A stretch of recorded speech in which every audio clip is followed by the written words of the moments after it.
Welcome to the Professional Book Nerds podcast presented by Libby. My name is Joe, and I'm so glad you're here. Before we dive into this episode, make sure I have to do it. This is the podcaster thing. I ask that you rate, review, and subscribe on Apple Podcasts, Spotify, or wherever you do your listening. And since you are watching this on YouTube, if you are seeing my face right now, make sure you are subscribed to the Libby app YouTube channel where you can watch these episodes. If you're a regular listener and you want to see what my background looks like and, what outfit I'm wearing for the day, check it out on YouTube. Remember, we are reworking the podcast right now. So right about now, you're seeing 1 to 2 episodes per month outside of the seasons we're moving into. And our first season of the year will begin in June. At that point, we'll be relaunching with a new name, a new logo. It's so pretty. I can't wait for y'all to see it. But nothing will change here, so you don't have to go to a different location to continue listening. So stay tuned and be ready when the time comes. You can always listen to the end of year episode that was on December 19th about those upcoming changes. If you have any questions, feel free to send me an email, professionalbooknerds@overdrive.com. With that out of the way, we can get back into the episode here. What are we talking about today? Well, first and foremost, my friend and coworker Gabi is here, and we are going to be talking about the 2025 Libby Book Awards. Gabi, welcome. Hi. How are you? I am good. I am sleepy, but I am here, and that is what is important. That's what matters, and we're excited to have you here. So today we are going to be sharing the top 5 from each category. Is that correct? Yes. Cool. So before we even dive into that, Gabi, what do you do here? What do you do at OverDrive? Well, I'm on the marketing team, which is, I'm a little bit biased, but is one of the most wonderful teams, as you know, as another member of the marketing team.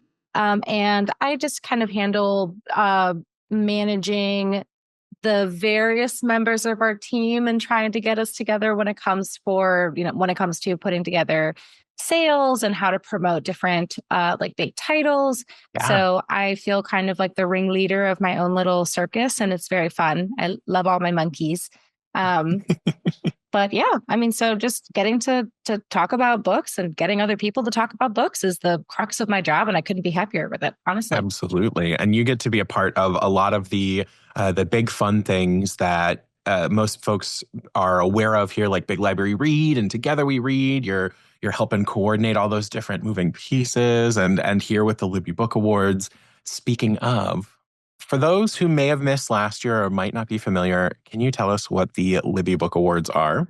So the Libby Book Awards are Libby's version of the Oscars. We wanted to recognize the biggest and best, not even necessarily the biggest, just the best reads of the year prior. So the first time we did it was in 2024. So we got to highlight the best reads of 2023.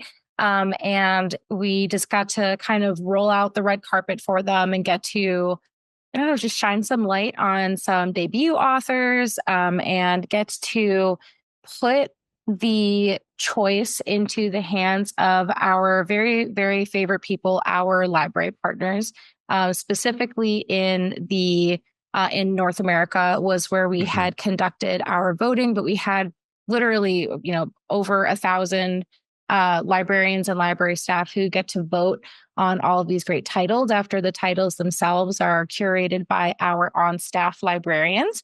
So all around, they're great books and not necessarily the ones that you hear about all the time. So we wanted to use this as an opportunity to get more of these titles out in front of readers to let them know, it's a journey of discovery. They can, there's some of the titles that everybody has heard of, and then there are just as many that you can add to your TBR and, be content and ready to have, ideas to read for the rest of the year.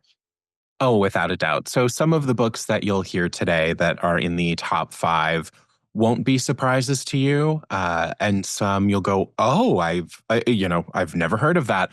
And I think that's really fun. we've also updated the categories from last year. So there are Yes. some that we've added, some that we've adjusted or blended into others, some that highlight really popular and up and coming genres right now.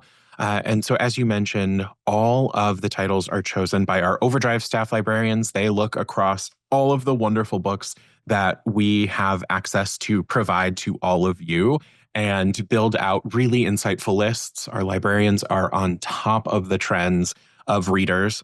For the most part, they are right on the pulse of anything you can imagine coming, whether it is a brand new debut or if it is something kind of hidden away in a backlist. They've got it and given it consideration. Then that list goes out to, like Gabi said, thousands of library partners and staff members across the US, and they vote on them. So we've said top 5 is what we're sharing today. How many titles went up in each category? So actually, you had said top 5, and I said yes, because that sounds right. There were 5 titles chosen for each category. There are 20 categories with 5 titles chosen for each of them. Got it. So we will actually be covering all of the finalists that we had. Like I said, we call them our DCLs. So if you hear me refer to DCL, I know you're familiar with it, but for the listeners, our digital content librarians, and just to really, really emphasize how good they are at their jobs, because getting to walk through the cubicles that all the desks that the DCL sit at, they usually have up like on the side of their desk, the books that they're reading at the moment. Yes. I cannot tell you how many times I have selected my next read just based off of what they are currently reading and what they recommend. And some of our favorite guests here and people that you hear the most on this podcast in the past are DCLs. I mean, yes. Claire and Kristen, who are on with me all the time, recommending cozy mysteries and thrillers and horror. They are DCLs. They are recommending content for your library to add to their collection. So Maria, I mean, you've heard from just about every DCL in the building at this point on this show over the last 9 years, but they're so good. They're so good. I've only been here now for 2 years, and it's been one of just the absolute highlights of the job is getting to go in. Honestly, I saw myself as a pretty big, not a professional book nerd, but a book nerd myself before I started working here. And I had a serious identity crisis because I was like, oh my God, everyone here is so much nerdier than I am. Do I even get to call myself a proper book nerd? It's something, isn't it? Like, it's incredible. I love it. I love it so much. We definitely have moments where we go like, what's happened? Do I read enough? And the answer, no matter how many books you read in a year, is yes, you read enough. I'm here to remind everyone that. Yes, you have read enough.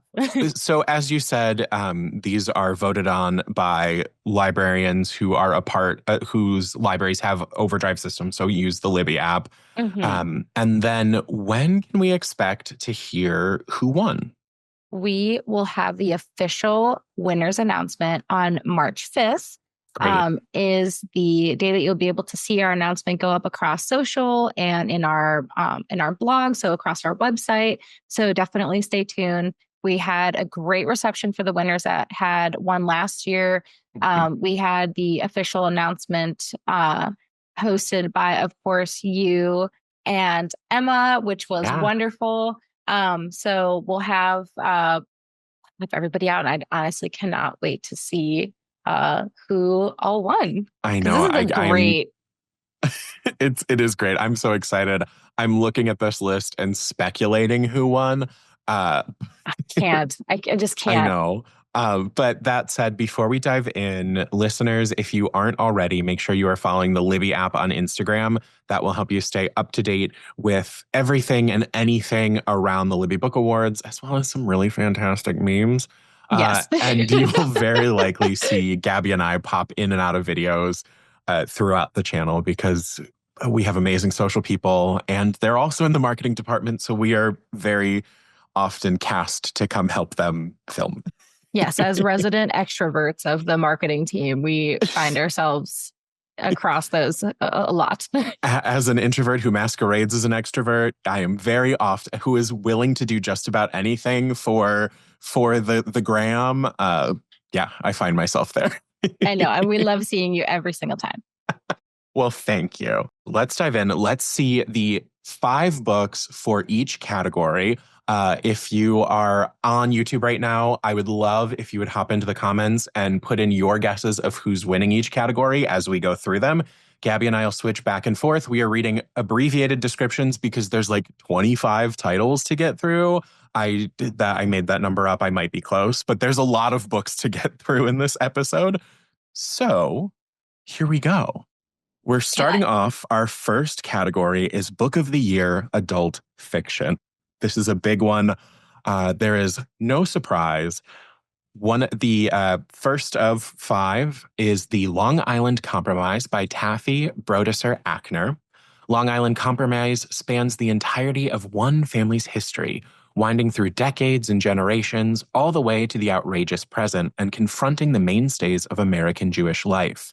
Tradition, the pursuit of success, the terror of history, the fear of the future, old wives' tales, evil eyes, ambition, achievement, boredom, Dybbuk's, inheritance, pyramid schemes, right-wing capitalists, beta blockers, psychics, and the mostly unspoken love and shared experience that unite a family forever.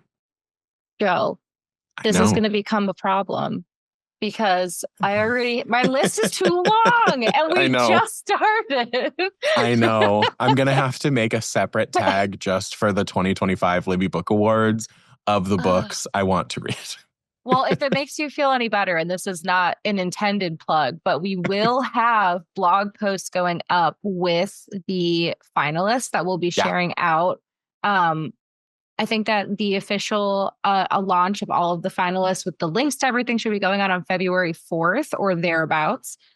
So, if you're listening to this, you're probably in that article. So just go ahead and click and just add that tag to your Libby app because I am in so much trouble. Okay. I know it's going to be bad. And listeners, if we have timed everything correctly, I believe this episode will go live with the official first announcement. Yes. If it's possible, and I have the links to the blog posts, they will be in the episode description. So as long as I did everything that I could correctly, you might just be able to scroll down a little bit and click a link. Yes. Just so before anybody starts scrambling, trying to take notes, like I would be if I were listening to this episode, like I do with so many of your other episodes, Joe. There are blogs. Yes, there are blogs. Don't you worry. All right. And as always, the titles will be listed in the description as well. But check out the blogs because they're going to give you far more coverage than me just putting in a list of names. Yeah, you'll be able to go directly into the app and add everything and get in line. Get in lines.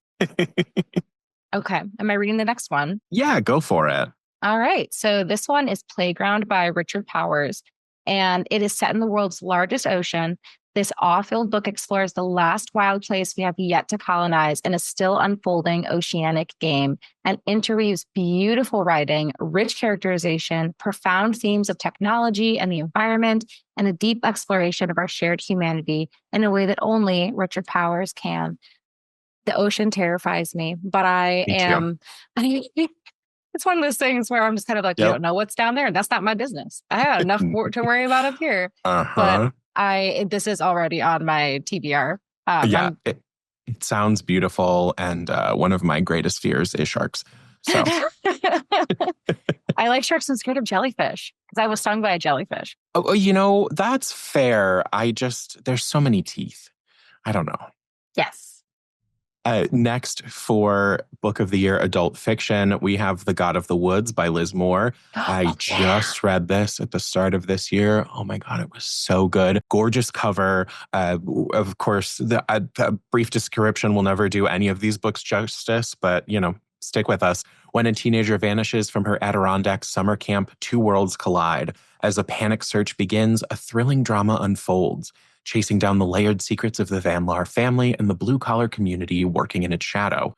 Moore's multi-threaded story invites readers into a rich and gripping dynasty of secrets and second chances. It is Liz Moore's most ambitious and wide-reaching novel yet. Give me secrets. Give me second chances. It's wealthy family who's so rich. They have a summer property that they also turn into a summer camp for other rich kids and a handful of like normal kids. I suppose they'll allow it.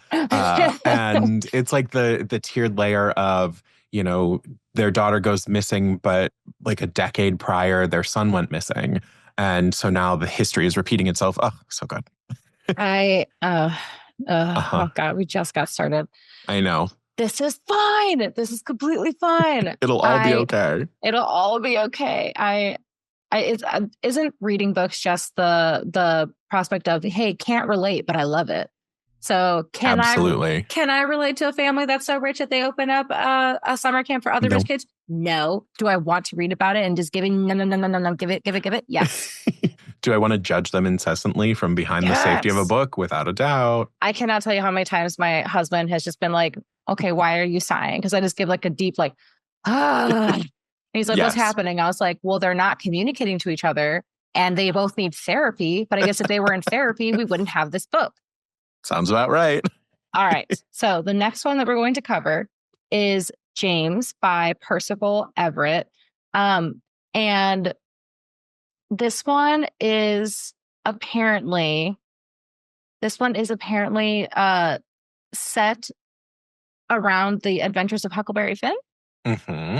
Okay. So while many narrative set pieces of the adventures of Huckleberry Finn remain in place, floods and storms, stumbling across both unexpected death and unexpected treasure in the myriad stopping points along the river's banks, encountering the scam artist posing as the Duke and Dauphin, Jim's agency, intelligence, and compassion are shown in a radically new light, brimming with the electrifying humor and lacerating observations that have made Everett a literary icon. And one of the most decorated writers of our lifetime, James is destined to be a cornerstone of 21st century American literature. Do you ever just read a book and you're like, this is going to be a classic? Oh, without a doubt, this is it. And if that means that this replaces Huckleberry Finn, absolutely, please. Because this is what it's about. I mean, it's a beautiful conversation about code switching to survive the prison that is slavery, and how James was, in the book, basically a minstrel character. But in this, we're actually seeing the person that Jim is. So it's incredibly thought-provoking and so important. I love when you get a book that's from a perspective of one of the other characters. I will read of course, I'm completely blanking on any book that I've ever read that has done that, which has been many. Yeah. But yeah, that's one of my favorite. It's nice to see kind of the other side of the story. Yes. And then our last book in Book of the Year, adult fiction, no surprise to see this here, The Women by Kristen Hanna. Honestly, I don't think any of these have been a surprise, but so many to either add or bump up the TBR. This is literary fiction. The Women is a story of one woman gone to war, but it shines a light on all women who put themselves in harm's way and whose sacrifice and commitment to their country has too often been forgotten. A novel about deep friendships and bold patriotism, The Women is a richly drawn story with a memorable heroine whose idealism and courage under fire will come to define an era. If Kristen Hanna ever, she doesn't need it, but if she ever needed another boost of I haven't read any of her books, I don't know if I want to invest in that, do it. Also, because my supervisor here at work literally said the other day that she was running. She was on a run and listening to this, and she had to literally stop, pull herself over and cry because of how powerful this book is. And I was just like, oh no, I already cry so much, but bumped up my TBR. Yeah. Kristen Hanna will give you big, long, heavy books to cry about. Big feelings. We just have big feelings. We sure do. Our next category is also Book of the Year. This is adult nonfiction. The first one I'll dive in with is Revenge of the Tipping Point by Malcolm Gladwell. Ooh. I know. Through a series of riveting stories, this is the rise of a new troubling form of social engineering. He takes us to the streets of Los Angeles to meet the world's most successful bank robbers, rediscovers a forgotten television show from the 1970s that changed the world, visits the site of a historic experiment on a tiny cul-de-sac in Northern California, and offers an alternate history of two of the biggest epidemics of our day, COVID and the opioid crisis. Revenge of the Tipping Point is Gladwell's most personal book yet. With his characteristic mix of storytelling and social science, he offers a guide to making sense of the contagions of the modern world. It's time we took tipping points seriously. Okay. And I feel like, especially when it comes to like nonfiction, Uh-huh. nonfiction are the books that I really, really enjoy reading, but I can almost guarantee I'm going to be sad in a much different Yeah. way than when I'm When I'm reading Kristen Hanna, yeah. Yes. Different types of sad, equal sads. Yeah. Valid sads. Yeah. But sad. Yes. And that was another one of those, like, especially with how well he writes things. I'm gonna cry, guys. I'm gonna cry. I know. I often struggle with nonfiction, as my listeners here know, unless it is memoir or especially celebrity memoir. Yes. But lists like this really help me find nonfiction books that I go, I really need to read that, because I do unfortunately need to know a bit more. So I will be adding Revenge of the Tipping Point to my list. Well, here's another one to add to your list. And I am gonna try with his last name. And it's a great last name.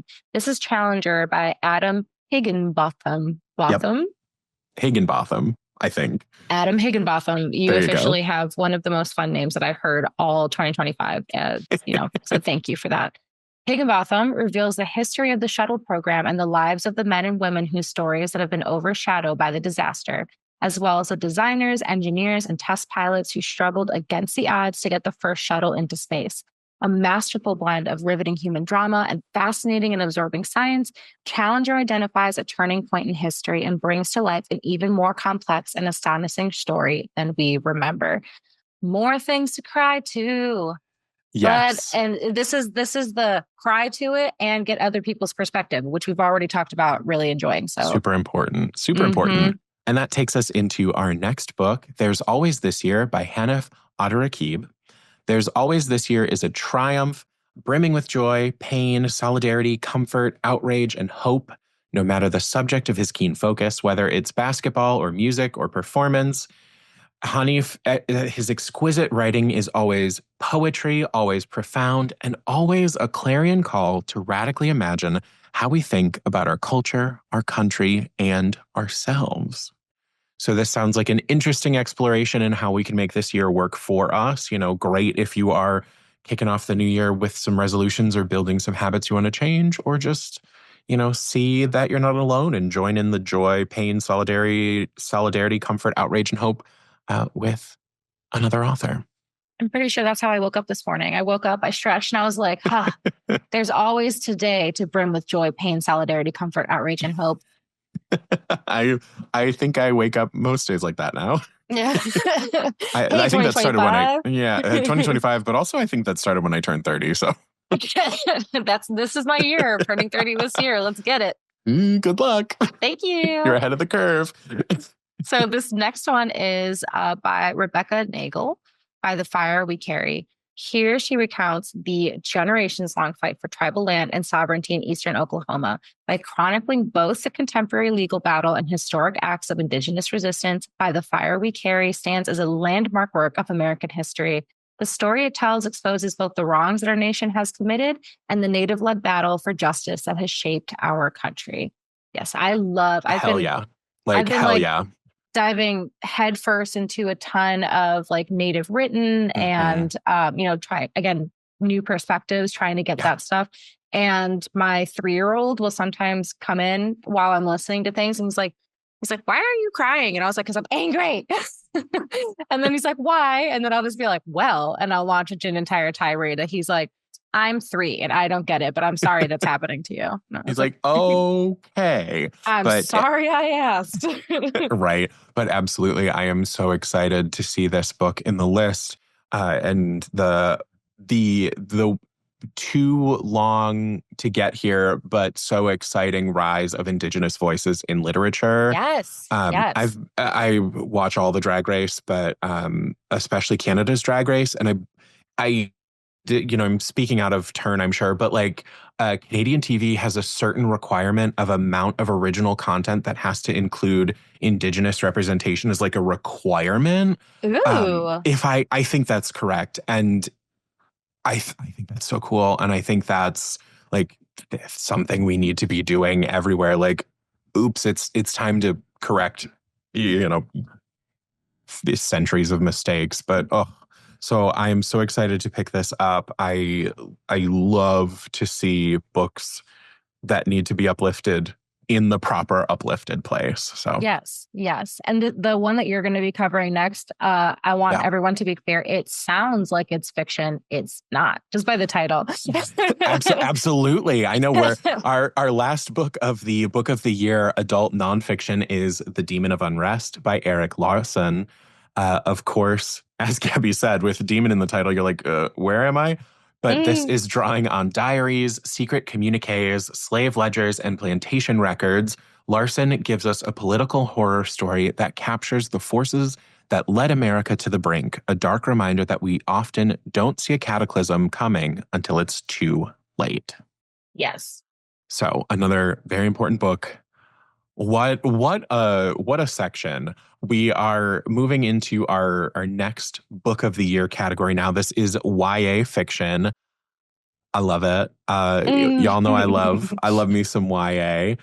First, here we have Ariel Crashes a Train by Olivia Cole. This is a book exploring the harsh reality of OCD and violent intrusive thoughts in stunning lyrical writing. This novel, in verse, conjures a haunting yet hopeful portrait of a girl on the edge.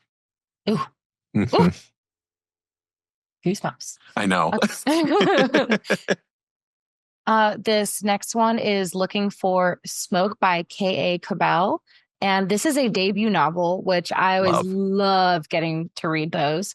So author K.A. Cabell Blackfeet weaves loss, betrayal, and complex characters into a thriller that will illuminate surprise and engage readers until the final word. So if you enjoy books by Angeline Boulay and Karen McManus, then this is apparently going to be your next favorite.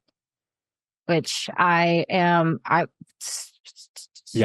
was going to say that does it for me. That's all I needed.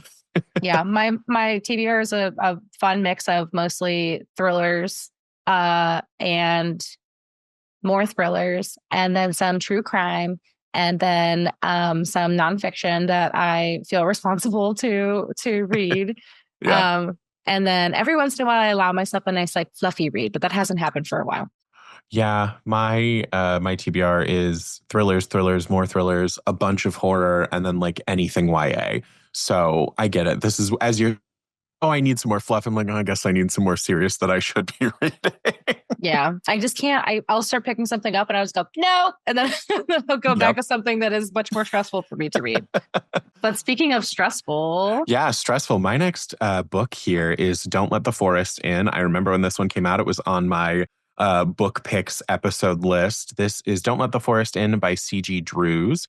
As alluring as it is unsettling, award-winning author C.G. Drews' debut YA psychological horror will leave readers breathless and hesitant to venture deeper into the woods.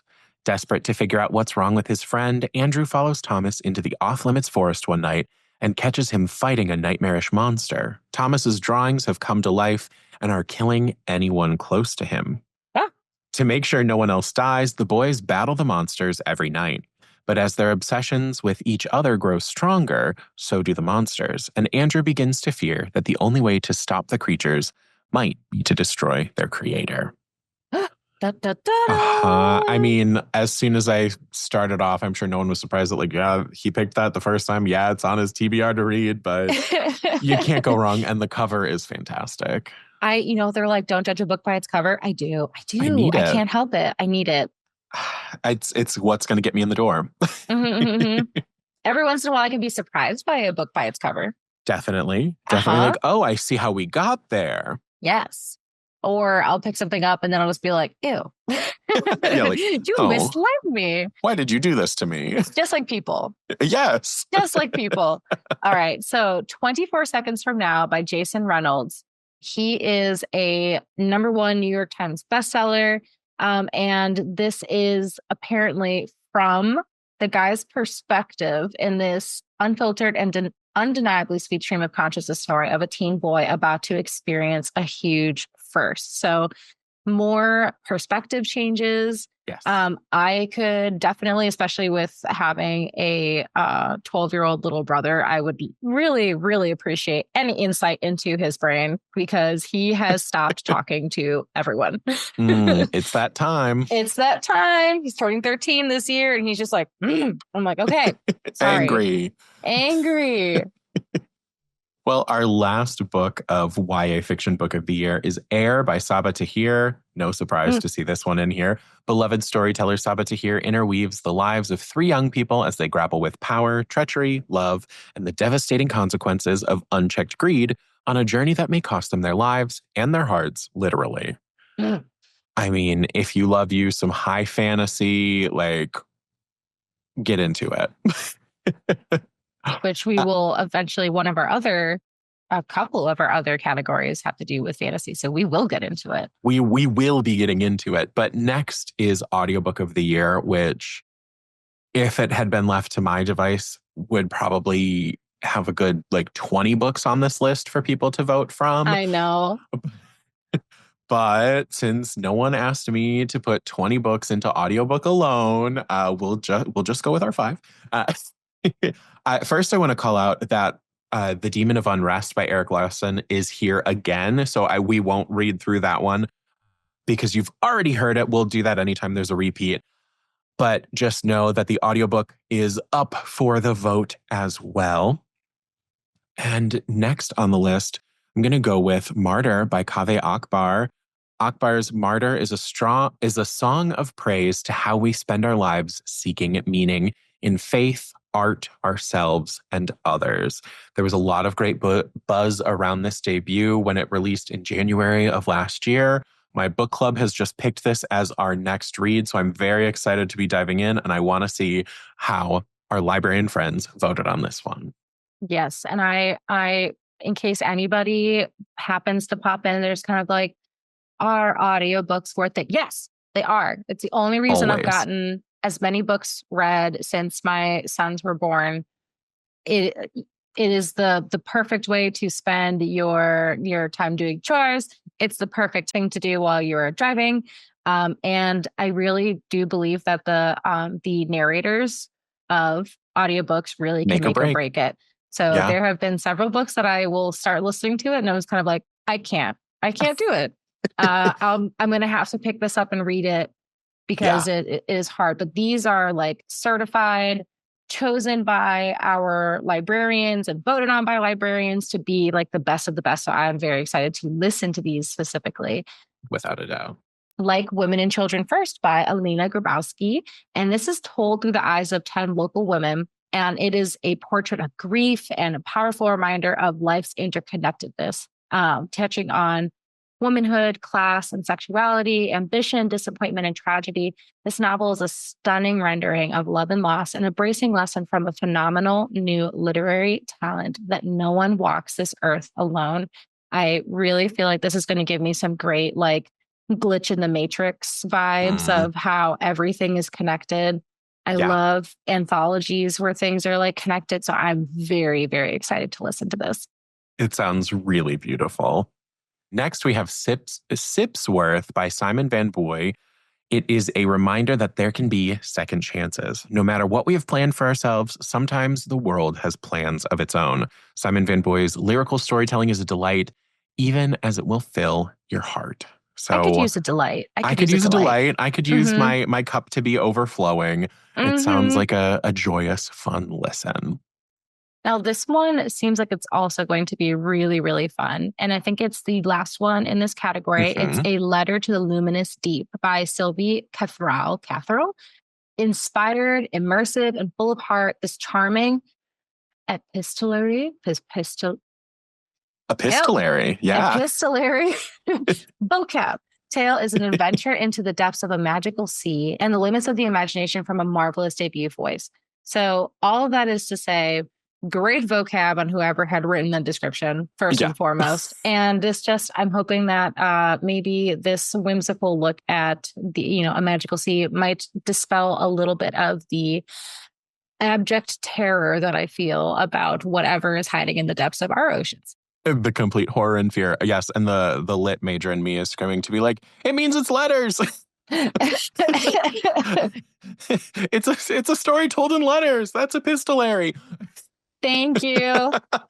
I just can't say things. I know. No, I get it. My brain is like, ooh, that'll be fun. Well, moving into our next, we have debut author of the year. We both have such soft spots for debut titles.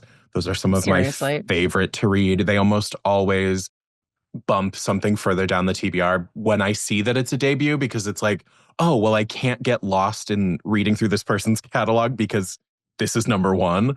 But also, there's just so much heart put into debut, to debut works. It's because it's their baby. They're putting it out there. And sometimes it's got that. It's also got that like, this might be it. So I'm putting it all on the table. Yeah, it's very raw in a good way. Yeah, in a very good way. And again, I will call out Martyr makes it here into this list. It was just in our last category. But our first one here is Headshot by Rita Bullwinkle. Frenetic, surprising, and strikingly original, Headshot is a portrait of the desire, envy, perfectionism, madness, and sheer physical pleasure that motivate young women to fight, even and perhaps especially when no one else is watching. Oh, I love that. Right? What was that show that just was not show? It's a movie that just came up on Prime, and it was basically like Girl Fight Club. Oh. I can't remember what it was, but don't know, but sounds like this. It's gonna pop into my head. But it was very like raunchy and like fun. Okay. No, I think it's called Bottoms. And that was a really, really fun, like this description reminds me a lot of that. So sorry to sidetrack us again. That's part of the joy. Part of the joy.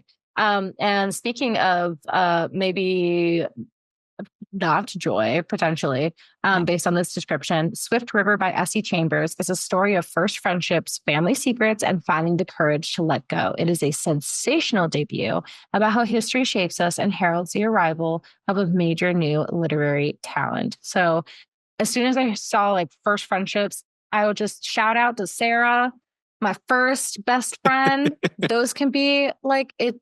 Both joy and pain and, and reconnecting and letting go of things sometimes. So I feel like I'm in like the middle of that right now. So I'll definitely have to pick this one up. Yeah. And another gorgeous cover. There are some books that I feel like live in my brain once I see the cover. And someone may say a title or an author to me and I'm like, what's it look like? And that's when I'll go like, oh yeah, I remember everything about that. This is one that like I could probably close my eyes and draw a picture of this right now because it just stuck with me. Next we have I Hope This Finds You Well by Natalie Sue. In this wildly funny and heartwarming office comedy, an admin worker accidentally gains access to her colleagues' private emails and DMs and decides to use this intel to save her job. A laugh till you cry debut novel you'll be eager to share with your entire list of contacts. Perfect for fans of Anxious People, and Eleanor Oliphant is completely fine. I love those books. Anxious People was so good. Right? What an astounding recommendation there. And the idea of what's she going to do with these emails and DMs? I'm signed up. Yeah. Well, just consider me committed. Just give it to me. Give it to me now. Okay. Our last one for our debut author of the year is The Ministry of Time by Callie Ann Bradley, a time travel romance, a spy thriller, Joseph, a workplace comedy, and an ingenious exploration of the nature of power and the potential for love to change it all. Oh. Sign me up. I'm committed. Let's do it. It sounds so good. This is another one of those that like it came to my house early and I stared at it like, I can't read you right now, but I want to read you right now. I'm definitely one of those people that buys books to put them in little comforting piles all over my house just so I can admire my collection like the little crow that I am. Absolutely. Yeah, so this would be one of those that I would put on the very top of the pile to increase the likelihood that I would pick it up next. As I walk past it fast, like, no, don't grab my attention. I'm reading something else right now. I have an entire bookshelf next to the stairs of our bedroom, which is on our top floor. And so every time I pass it, I always go, I love you guys. I'll be back. I say bye to my dogs. I say bye to my dogs and then I say bye to my books. That's perfect. I love that. Our next category, now these you might have heard of because these are the best book club books. So these may have been picked up by Jenna or Reese or any of the other amazing book clubs out there, or these may be books that our digital content librarians are recommending for your book club. So you might find something if you are like me and either have or run a book club. You might find something to suggest next here. First on the list, we have The Mighty Red by Louise Erdrich. In this stunning Pulitzer Prize and National Book Award winning author, Louise tells a story of love, natural forces, spiritual yearnings, and the tragic impact of uncontrollable circumstances on ordinary people's lives.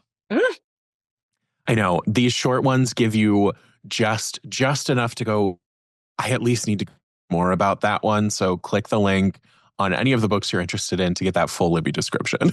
Whoever writes these, kudos to them, because I have my issue, if people can't tell already, is brevity.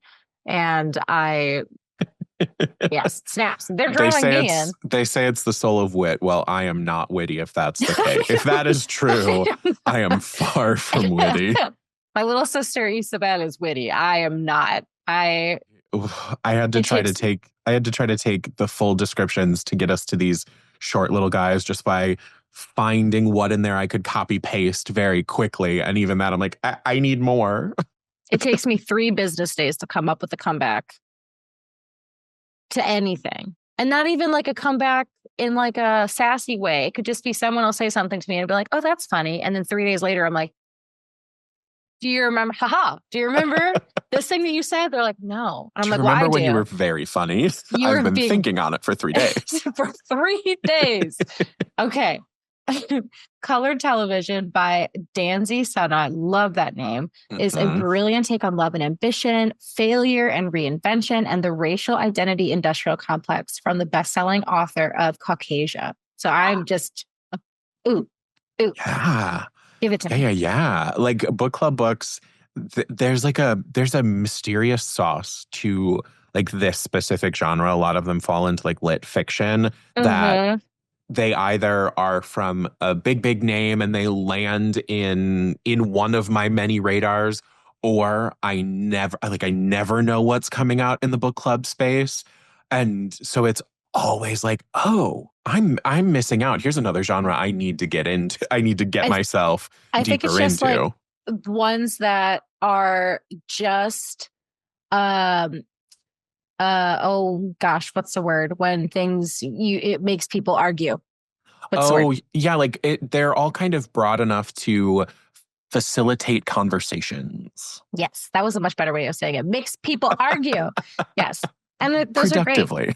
Those are great. One of the Tomorrow and Tomorrow was one of the books that my book club covered a couple of years ago. And it just sparked this huge conversation amongst everybody about like the characters were unlikable, but that's a good thing. Or, I couldn't even finish the book because of it. So I am really, really looking forward to diving into these with my book club. But first I have to get my book club back together.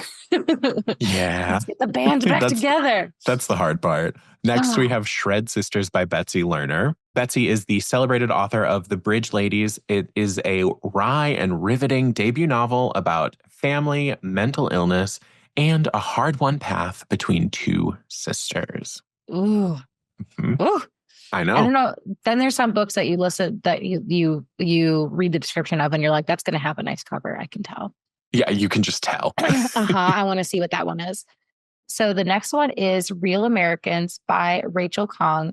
Exuberant and explosive. This is a social novel par excellence that asks, are we destined or made? And if we are made, then who gets to do the making? Can our genetic past be overcome? This seems like the last conversation I had with my therapist. And so I'm definitely going to jump into this one. This is one that I want to like be a fly on the wall for the book clubs that read this one and just hear what those discussions were like. Oh my gosh. Just set me up with some popcorn and just watch everybody go. Last for book club, we have Margot's Got Money Troubles by Ruthie Thorpe. A bold, laugh-out-loud, funny, and heartwarming story about one young woman's attempt to navigate adulthood, new motherhood, and her meager bank account in our increasingly online world, from the Penn and Faulkner finalist and critically acclaimed author of The Knockout Queen. If you took out that entire last sentence about Ruthie Thorpe's accolades, then this is just me. I'm just one young woman attempting to navigate adulthood, new motherhood, and my meager bank account in our increasingly online world. That sounds right. Yep. Now, this is one of our new categories this year. This is Best Business Books. So that are going to be revolving around all the different things you can do for business. And that can have, I was going to say implications, but that sounds negative. Wide implications for who these work with. So like the first one here, The Art of Small Business Social Media by Peg Fitzpatrick. This is something that could be important to so many people, whether you are a fledgling online creator who wants to get some advice on how to build out your brand. That makes you a small business. If you are one of our library friends and you're looking for ways to expand how you talk about your programming and the things that you offer, another great way to do it. Whether you are a solo entrepreneur or part of a small team, The Art of Small Business Social Media is your key to unlocking the full potential of social media marketing. It's not just about being online, it's about being online effectively, the most important part there. This book equips you with the skills to participate in the digital world and thrive in it, giving your business a competitive edge in today's marketplace. I had gotten my start in marketing in nonprofit, and I could, you get a book and you're like, God, I could have used this. Yeah. This would have been helpful 5-6 years ago. Yeah, thinking of my first and second jobs, I'm like, whew, the tips I could have used from this. Oh my God, no, 7 years. Don't talk to me about when I graduated. I don't. Yeah, well, I don't want to talk about it because then I have to say 10 years ago. So the next one, see how good I deviated us away from having to talk about that pain, is Glad We Met by Stephen G. Rogelberg. And this was interesting. There are an estimated 200 to 500 million one-on-one meetings held each day around the world. Dang. But are they run as transformatively as they could be? Or are they just talk? In I'm Glad We Met, The Art and Science of One-on-One Meetings, author of The Surprising Science of Meetings, helps Dr. Stephen Rogelberg, the author of The Surprising Science of Meetings, helps us maximize the potential of these crucial conversations. And I just want to give a shout out to my manager, Rachel, because our one-on-ones are always lovely, both productive and like a nice time to catch up. So a good manager does exist out there, guys. Don't stop looking for it. Don't stop advocating for yourself. A very important message there. I am curious on this one because some people love a meeting. Sometimes, I mean, honestly, 200 to 500 million one-on-one meetings held each day around the world seems low to me from when I look at my calendar sometimes. I want to see where the people are and what they have to say about this. Yes. Next, I'm going to have to make sure I say this correct because I want to say the book that it's referencing instead of the actual title. This is Brave New Words by Salman Khan, from the founder of the Khan Academy, the first book on the AI revolution in education, its implications for parenting, and how we can best harness its power for good. Whether we like it or not, the AI revolution is coming to education. In Brave New Words, Salman Khan, the visionary behind the Khan Academy, explores how artificial intelligence and GPT technology will transform learning and offers a roadmap for teachers, parents, and students to navigate this exciting and sometimes intimidating new world. Ooh, I'm excited about that. Very interesting. Regardless of how you feel about AI, it is fastly coming to the world around us at all sides. So good to have something to educate yourself with.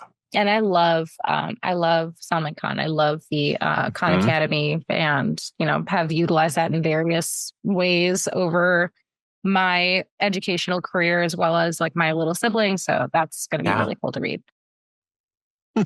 So this next one is Cultures of Growth by Mary C. Murphy. Award-winning social psychologist Mary Murphy offers a groundbreaking reconsideration of individual and team success, showing how to create and sustain a growth mindset in any organization's culture. So that will, if you are a business person and you want to continue to grow and you don't necessarily feel like you have time for a lot of continued education, then these books are a great way to just get you thinking on how you can be doing things better. And there's one more after this one. Yeah, our last one for Best Business is When We Are Seen by Denise Young, from one of the first and few women of color to reach the C-suite in Silicon Valley, Apple's former chief of HR and first vice president of inclusion and diversity, comes a heartfelt story of growing up Black and female in a world with little regard for either, and a practical roadmap for embodying the best in yourself and emboldening others along the way. Ooh, I Sounds dig. really powerful. Yeah. All right. Our next category is Best Comic/Graphic Novel. Y'all know, this is another one I could be like, well, I got a list that we could put up here. But first, we have Transformers by Daniel Warren Johnson. As these titanic forces renew their war on Earth, one thing is immediately clear. The planet will never be the same. New alliances are struck, battle lines are redrawn, and humanity's only hope of survival is Optimus Prime. Yes, it is exactly the Transformers you were thinking it was. My fun fact, my little sister, so I'm the oldest of 8 kids. Mhm. And so when I'm referring to little sisters, it could be any of them. But this is Alicia specifically. She is the biggest Transformers and Teenage Mutant Ninja Turtles fan that I have ever met. And you can ask her, like, who voiced Optimus Prime in the 2001 remake on, this particular thing? And she's like, oh, that was this person for this first half of the season, and then this person on the second half of it. So I will have to let her know that this new graphic novel just came out. We love the dedication. Yeah. Oh my gosh. Committed 100%. So this one is, and I'm going to take this really slow because I want to make sure I'm doing it as well as I can. Kagurabachi is by Takura Hokazono. And as a young boy, Chihiro trains every day under his father to become a swordsmith. Although different in temperament, the two spend peaceful days laughing and working together, but one day tragedy strikes. Now Chihiro burns with hatred and sets out to exact revenge. Following clues left behind by a ruthless Yakuza organization, Chihiro confronts the Hishaku, a deadly group of sorcerers that may be behind his father's murder.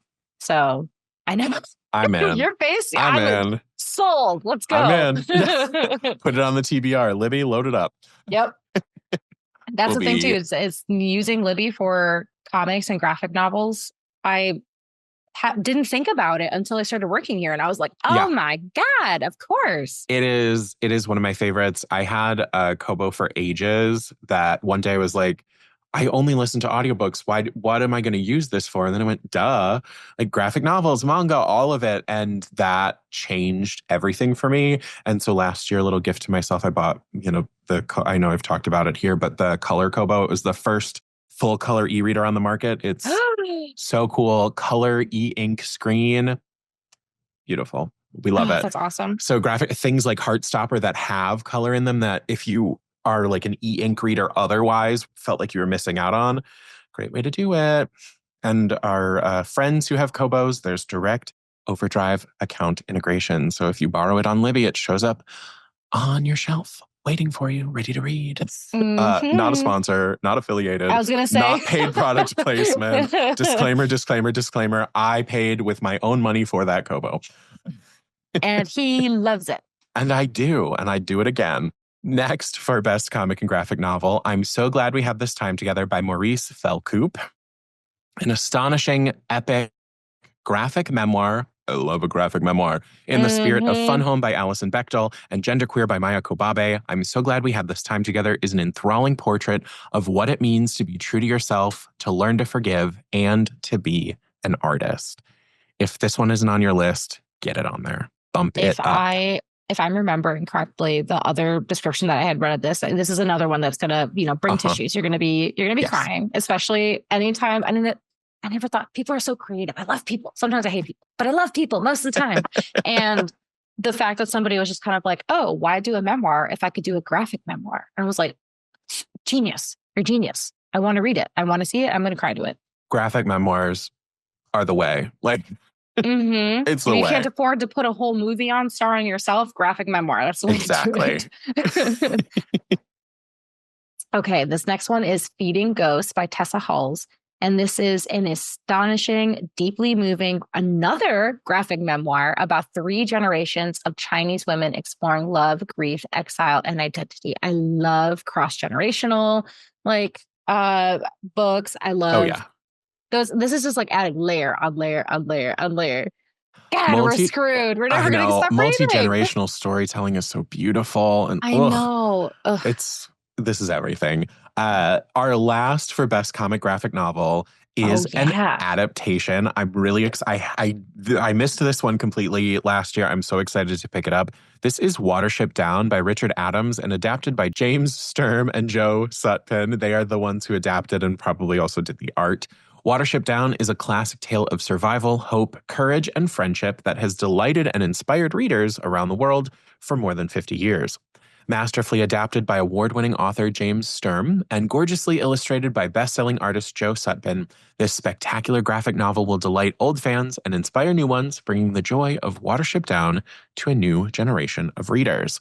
I say it all the time, but find another format. If you are in a book rut, if you're in a reading rut, whatever you like to call it, if you're having trouble getting into the next book, even if it's something you know you love, but it's the vibe isn't there, change up your format, switch to audio, switch to graphic. There are so many fabulous adaptations.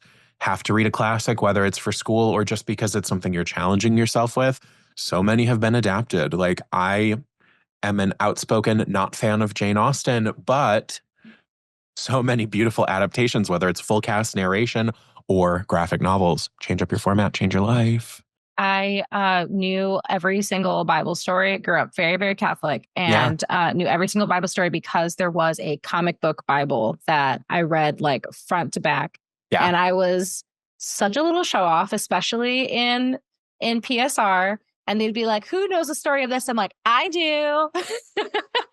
And they're like, wow, so studious, must have read the Bible. I was like, no, baby, comic book Bible all Just the way. comic. Mhm. Gabi, you are taking me back by saying I also grew up Catholic.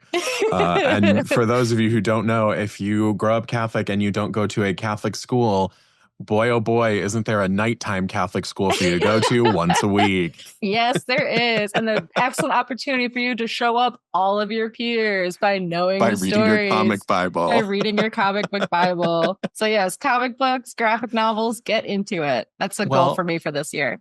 See, do it. New formats for everyone. We're going to go from best comic book to best cookbook. Segue. Look at him go. Segue. First on our list is Omri Khan by Khushbu Shah. In her eagerly anticipated debut cookbook, acclaimed food writer Khushbu Shah injects an electric and irresistible energy into the story of Indian food with 125 recipes inspired by the cooking of the diaspora. Yeah. Sold. Diaspora cooking every day. I'm here. Yeah, that's just another, and I'm sure you have covered it on the podcast before, but using Libby for cookbooks. Cookbooks, otherworldly. Honestly, I probably haven't talked about it enough. Meaning I'm sure I have, but I don't feel like I have. Yeah, another plug to follow Libby app on Instagram, but there is a reel on there somewhere that our social team had put together around the holidays where they hosted like a little like party and everybody potluck, had to. Yeah, they hosted a potluck where everybody had to choose a recipe from a book that they found, a cookbook that they found on Libby. And first of all, adorable. Mm-hmm. So cute. But second, delicious. There's your next like friend gathering idea. Yes. You know, last year, I think my friends and I did the TikTok trend of color party where everyone gets a color and you only buy snacks that fit that. And like this is this is a fun additional option to choose from. Have all your friends borrow a cookbook from Libby and find a recipe, bring it to the party. Yeah, if anybody's looking for some like Galentine's or Valentine's Day inspiration based on when this episode's going to come out, get into it, especially if you want to get really creative with beans. There's the Bean Book by Steve Sando and Julia Newberry. It includes instructions for cooking beans using multiple methods and then transforming these cooked beans into satisfying dips, soups, salads, main sides, and dessert. Bean dessert. There is nobody better than the man behind Rancho Gordo to share recipes, tips, and historical background in the beautifully photographed comprehensive collection, and it is sure to be a classic. I was a very picky eater growing up. Yeah. But as soon as I hit like my 20s, I started making myself try foods that I had avoided for literally like, a decade or more. Yeah. And one of the things that I've been trying to explore more are beans. So this will be a great. This might be your secret way to love beans. Yes. I know only vaguely, but Rancho Gordo, there's like this very specific, expensive, and highly sought after like produced beans, and I believe those are the Rancho Gordo beans. So this man must have some sort of bean empire. So you might get to learn how to love beans from the expert. I wonder how many more times you could say beans in the next sentence. I'm really trying to fit it in. Beans. Beans. From Beans to Noodles is Noodles, Rice, and Everything Spice by Christina DeWitt and Malika Kaupinen. Apologies to anyone if I have mispronounced your name. I'm trying my best. Oh my From God, an same here. exciting all-female, all-Thai team, Noodles, Rice, and Everything Spice combines easy-to-follow comic book panels with pops of vibrant food photography to perfectly capture the bright, colorful flavors and ingredients that are crucial to Thai cuisine. I am in love with this cookbook because it's such a unique style. Not only does it have the kind of like narrative telling of the culture behind these dishes, all done via comic book, and then you also get those beautiful food photos that you'd feel like you were missing if they weren't there. Fantastic dishes. I just listened to you say it, and you said it again, like comic book panels. So I'm like, yeah, I know. And also, I do feel like there's a tiny little bit of a missed opportunity for you to read that with the cadence of the Powerpuff Girls. Oh, Noodles, Rice, and Everything Spice. These were the ingredients. Yeah. I'm out of Chemical X. Otherwise, I would have. Chemical X, which is just all of the Thai inspired spices. All the spice, yeah. This one I'm particularly excited about is Baking with Pride by Janice Damagala. I really, really hope that if any of these authors, someone adjacent to them is listening, they don't call them up and just be like, listen to how she butchered this name. I know. I'm so sorry. We're trying our best. We are trying our best. And we're also just two people who read more than we talk. Exactly. Is a delicious celebration of pride through wildly colorful and joyous bakes from gay Polish GBBO contestant Janusz. Oh, wait. Yeah, Great British Bake Off. Yeah. Oh, yeah. I know that. I didn't I didn't read this description before. Ow. Oh, this makes me so happy. I am a Great British Bake Off fiend. How did I not? I know. It's so embarrassing. It's so embarrassing. It's the thing, like, listeners, this is the peek behind the curtain for all. You cannot understand what it's like to read the description of a book you may have already read and get it wrong because you're just reading lines that someone else wrote or that like any number of things. And sometimes you just leave your body when you're like popcorn reading for the class. The amount of dissociation that can happen during a recording, and then you go, wait, I know that. I had that moment where I read Dune. I kid you not, Dune, which is a commitment, 3 times in a year. Because you didn't realize you read it? Yes. And each time I read it, it was like a new experience. And I would post it to my Instagram, and my friend Emily had actually messaged, she goes, honey, didn't you already read this? And I was like, did I? And she referred back to my Instagram timeline and looked at it. She's like, yes, on this date and on this date. I was like, oh my God, I don't know what happened. This is why, like, if I have a DNF tag in Libby, if I didn't finish something, whether it was like, and I have two, one, it was like, ooh, not for me. And then one that's just like, I need to come back to this. And I always make sure I remove the receipt, the borrowed smart tag if I did not finish it. Oh. Because otherwise, you never know. I rely on looking at that to go like, oops, we read this. I just did the same thing. I started Hidden Pictures, Jason Recolak. And I was like, this sounds familiar. But I know I didn't read it. I've been so eager to read it. Surely did. Surely I did. Read it. Yeah. It happens to everyone. Yep. Makes me feel better. If it happens to Joe, then it makes me feel less. But I tend to do exactly what you did with Dune, more with movies, that like, because I'm so bad at watching them. Me and my friends have like a movie club because it's the only way I'll see anything. And I will often say to them, when are we going to watch Limitless? I can't wait to finally see it.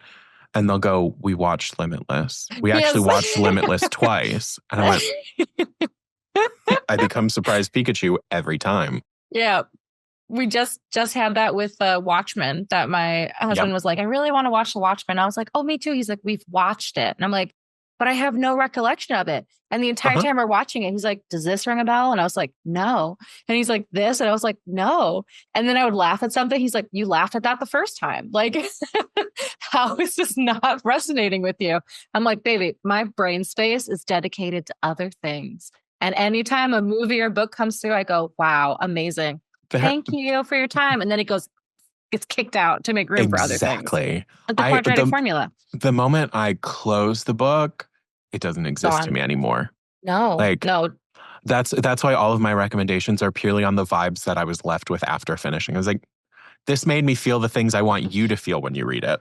Yes. That's how I recommend books. Anybody's like, any more detail? I'm like, I wish I couldn't could. Possibly. No, but speaking of vibes, what about this next one? Speaking of vibes, our last for best cookbook, Anything's Possible by Dan Poshman.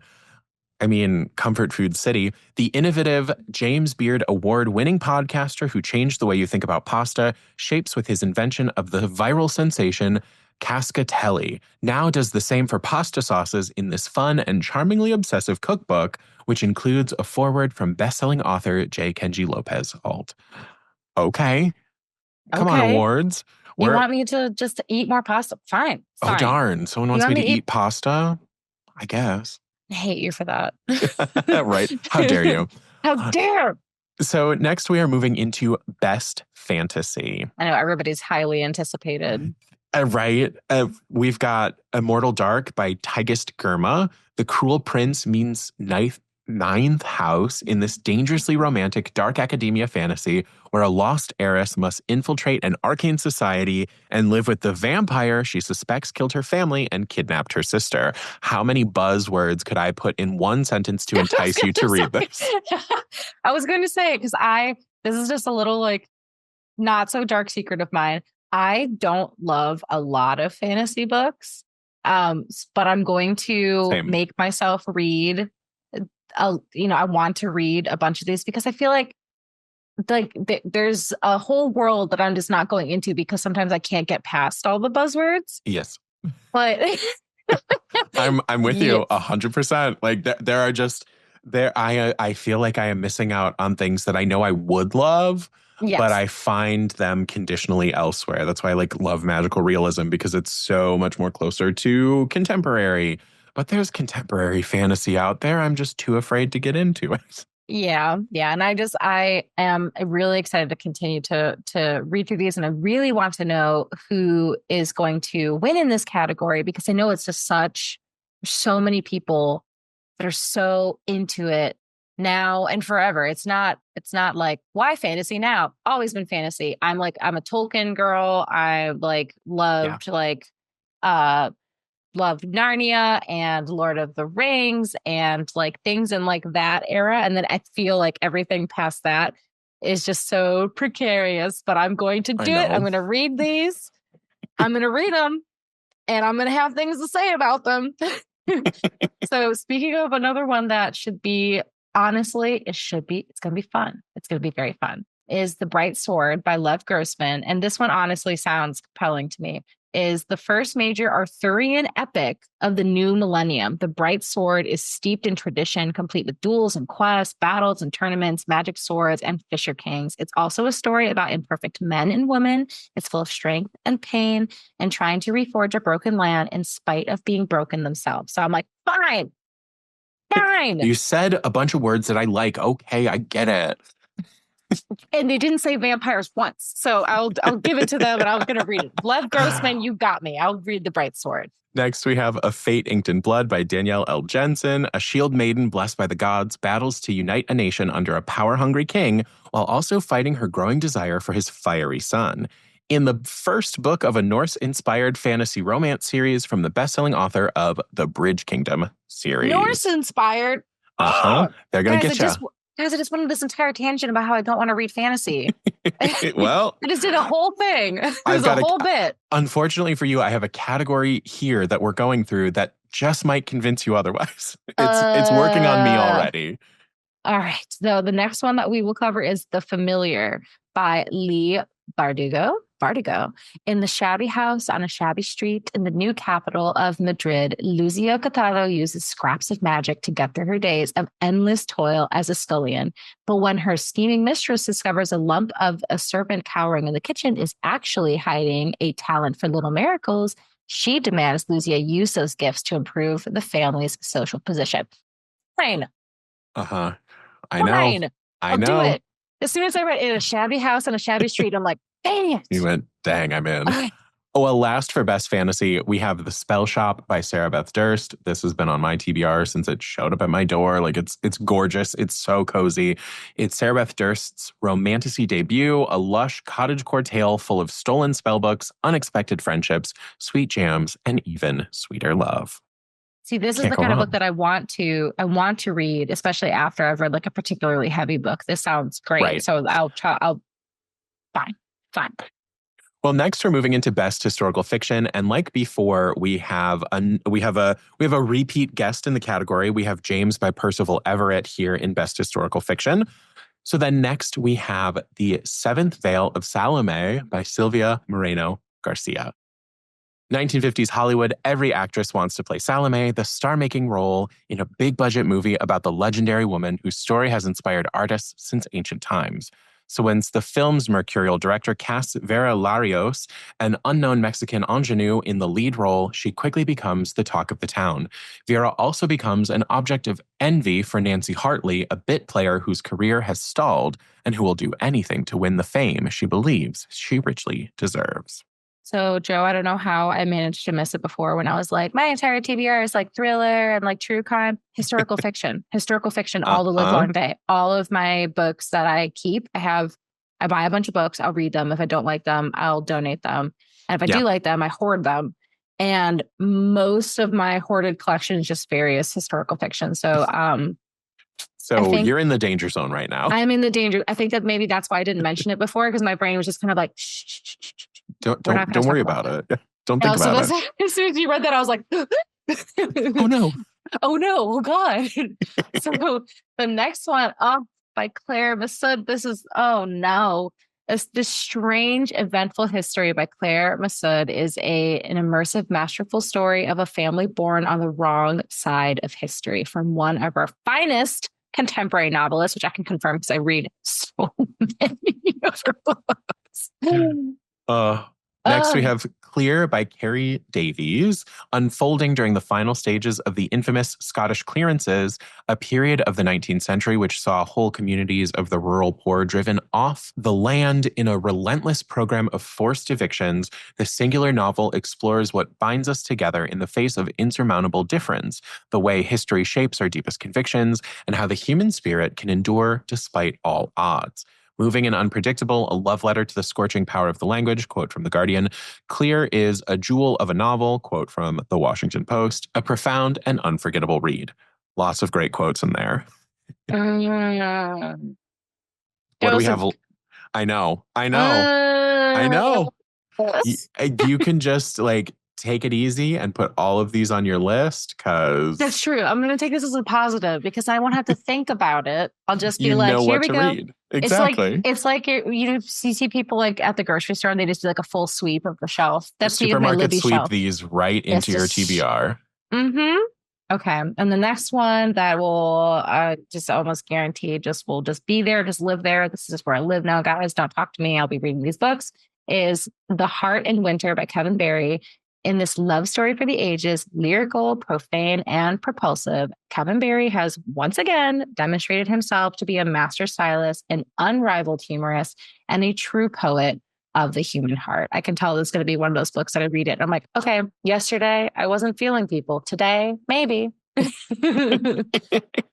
I totally get that. And now we're going into my danger list. This is best horror. Thankfully, the first three of the ones that I see on this list, I've already read. I've interviewed two of them. They're all linked down below. But I get it, guys. This is going to be a long one. We have a lot of great books to get through. So Gabi and I will do our best to get you through this. I guess we'll speed it up a little, but we know that you want to hear all this. So sit tight we can't help it. There's a lot of great books here. So first in the best horror category, we have Sacrificial Animals by Kaylee Peterson. Just know, if I haven't read it already, it's on my TBR. These are all such great picks.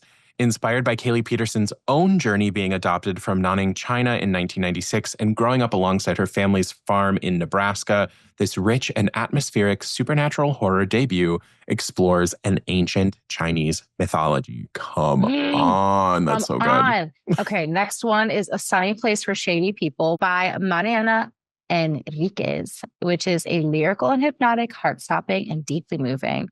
Enriquez's stories never fail to enthrall, entertain, and leave us shooketh.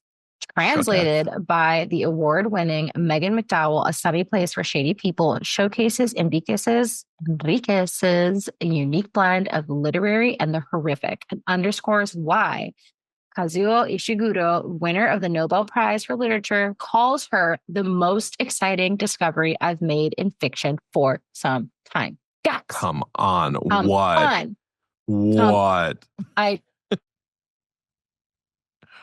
Like, what a recommendation right there from Ishiguro. I know. So that physically upset me. I know. I'm like, well, why haven't I read this already? Why is this not further up on my TBR? Horror movie from Paul Tremblay. Check out the interview linked in the description. Horror movie is an obsessive, psychologically chilling, and suspenseful feat of storytelling genius that builds inexorably to an unforgettable, mind-bending conclusion. If you like the found footage horror genre, this one is for you. And speaking of more things that are very popular genres of horror, I Was a Teenage Slasher by Stephen Graham Jones.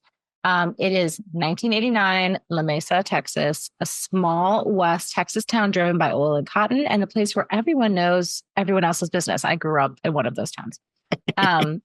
So it goes for Tolly Driver, a good kid with more potential than application, 17, and about to be cursed to kill for revenge.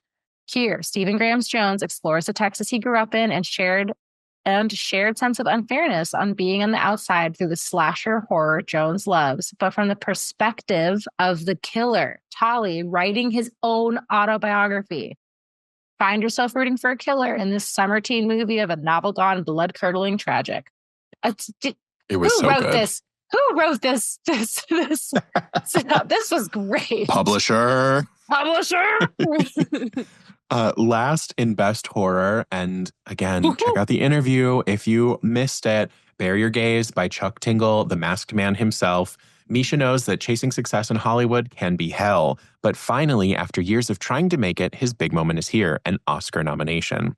And the executives at the studio for his long-running streaming series know just the thing to kick his career to the next level. Kill off all the gay characters for the algorithm. Misha refuses, but soon he realizes that he's just put a target on his back. It's so good. Okay, another category that's absolutely going to kill my TBR, best memoir and autobiography. If you haven't picked up any of these yet, go for it. We've got We Loved It All by Lydia Millett. We Loved It All shimmers with curiosity and laconic humor, yet addresses with reverence the most urgent cries of our day. An incantatory, bewitching devotional to the vast and precious bestiary of the earth, it asks that we extend to other living beings the protection they deserve, the simple grace of continued existence. Oh, I love that. Sounds so powerful. Okay, next one is Another Word for Love by Carvel Wallace, a transformative memoir that reimagines the conventions of love and posits a radical vision for healing. In Another Word for Love, Carvel Wallace excavates layers of his own history situated in the struggles and beauty of growing up Black and queer in America. So powerful. I know they're just stacked in every category, but this one especially. I should have expected this because we're literally talking about the best of the best for an entire year, which was a pretty whirlwind year for books in the first place. But Joe, I wasn't ready. I know. I wasn't ready. Prepare me. Look, I didn't even prepare myself. Joe. I know. Next, we've got Whiskey Tender by Deborah Jackson Taffa. Taffa offers a sharp and thought-provoking analysis laced with humor and heart as she reflects on her past and present, the promise of assimilation, and the many betrayals her family has suffered, both personal and historical, trauma passed down through generations. She reminds us of how the cultural narratives of her ancestors have been excluded from the central mythologies and structures of the melting pot of America, revealing all that is sacrificed for the promise of acceptance. I'm gonna cry. I'm I gonna know. And that's just cry. the description got you ready to cry. I know. Ugh, publishers. All right. Grief is for People by Sloane Crossley. And every time I see the name Sloane, I think of Sloan. So I'm so sorry. It's Grief okay. I is get for it. People by Sloane Crossley. Sloane Crossley's search for the truth is frank, wickedly funny, and gilded with resounding empathy. Upending the grief memoir, Grief is for People is a story of the struggle to hold on to the past without being consumed by it. A contemporary elegy, it rises to console and challenge our notions of mourning during these grief-stricken times. And hey, I am a big fan of, it doesn't need to be a self-help book in order for it to still help you. Yeah. To help you. Yeah. And this definitely sounds like one of those that I think I kind of need that right now. Oh, without a doubt. I think books about grief are really important. Like you said, it doesn't have to be self-help to give you the help you might need. Mm-hmm. Last, for Best Memoir and Autobiography, we have Knife by Salman Rushdie. Knife is Rushdie at the peak of his powers, writing with urgency, gravity, unflinching honesty. It's also a deeply moving reminder of literature's capacity to make sense of the unthinkable, an intimate and life-affirming meditation on life, loss, love, art, and finding the strength to stand up again. Mm-hmm. I know. I after that, I was like, oh, right, I have to introduce the next category. I was like, wow. Okay, so next, another new category for us, Best Middle Grade Book. Yeah. Love seeing the middle grade representation here because we are being gifted so many fabulous middle grade titles. I say it every time I get the chance. It's so important to have titles to meet everyone where they're at. Another great way, I talked about switching your format earlier, switch your age range. You've been stuck in a lot of like adult fiction, adult nonfiction. Try out a middle grade book. They are just as well written. It is just for a different perspective. And they're shorter. Yes. Most of the time. Most of the time you could rip through one in an afternoon. Love it. First, we've got Louder Than Hunger by John Shu. Jake volunteers at a nursing home because he likes helping people. He likes skating and singing, playing bingo and Name That Tune, and reading mysteries and comics aloud to his teachers. He also likes avoiding people his own age and the cruelty of mirrors and food. Yeah, Jake has read about kids like him in books, The Weird One, The Outsider, and would do anything not to be that kid, including shrink himself down to nothing. But the less he eats, the bigger he feels. How long can Jake punish himself before he truly disappears? This is a fictionalized account of the author's experiences and emotions living in residential treatment facilities as a young teen with an eating disorder. Louder Than Hunger is a triumph of raw honesty with a deeply personal afterword for context. This much-anticipated verse novel is a powerful model for muffling the destructive voices inside, managing and articulating pain, and embracing self-acceptance, support, and love. So my sons are respectively 3 years old, almost 4, and 10 months old. And I am terrified about when they get to be in middle school and, more grade school, just because it feels like an entirely other planet. And in my experience with that, like, it's hard. And I feel like I'm going to be reading a lot of these books just to try to give myself a glimpse into, to arm yourself to be ready. Yeah. Yes. I feel like they're so representational too. Representational of being able to kind of see from that perspective and Definitely. be able to kind of force yourself out and just be like, okay, what could possibly be going on? Like, what are the best ways to like have some of these conversations? I think that some books are great in the way of like, wow, I feel inspired. And other books are like, now I know what not to do. So I'm really looking forward to diving into some more of these. Important to have those handy. Yes. Yeah. And, get yourself out of your box. You are only one person. This is, preaching to the choir of no, totally. But sometimes when we need to like tackle some of, like, I read this and I go, oh, yikes, I can relate to most of this. And maybe the way I need to tackle it is to look how John Shu is presenting this to kids his age when this was happening to him. Mm-hmm. So you never know what's going to fit exactly right. Exactly. So the next one is Ferris by Kate DiCamillo. DiCamillo is the summer before fifth grade. And for Ferris Wilkie, it's a summer of sheer pandemonium. Her little sister Pinky has vowed to become an outlaw. Uncle Ted has left Aunt Shirley, and to Ferris's mother's chagrin, is holed up in the Wilkie basement to paint a history of the world. And Charisse, Ferris's grandmother, has started seeing a ghost at the threshold of her room, which seems like an alarming omen, given that she is also feeling unwell. But the ghost is not there to usher Charisse into the great beyond. Rather, she has other plans, wild, impractical, illuminating plans. How can Ferris satisfy a specter with Pinky terrorizing the town, Uncle Ted sending Ferris to spy on her aunt, and her father battling an invasion of raccoons? Sounds charming. It sounds great. Well, to go from that, we then have Olivetti by Ali Millington. Being a typewriter is not as easy as it looks. Surrounded by books, notorious attention hogs, and recently replaced by a computer, Olivetti has been forgotten by the Brindle family, the family he's lived with for years.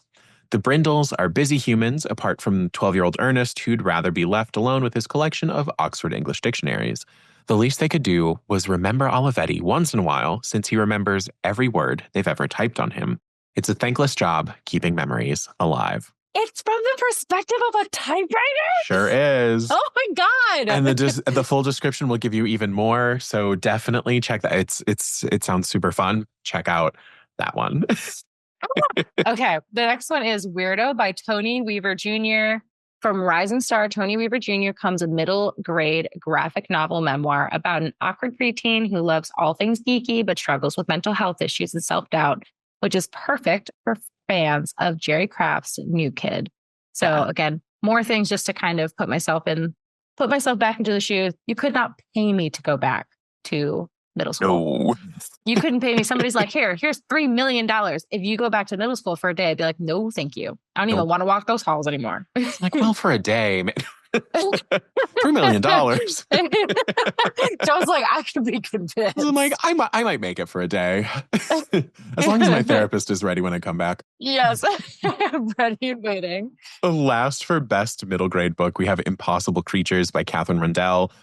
This one, I know I've had it in lists. It's a stunning cover. The day that Christopher saved a drowning baby griffin from a hidden lake would change his life forever. Catherine Rundell's story crackles and roars with and delight. It's brought vividly to life with more than 60 illustrations, including a map and a bestiary of magical creatures.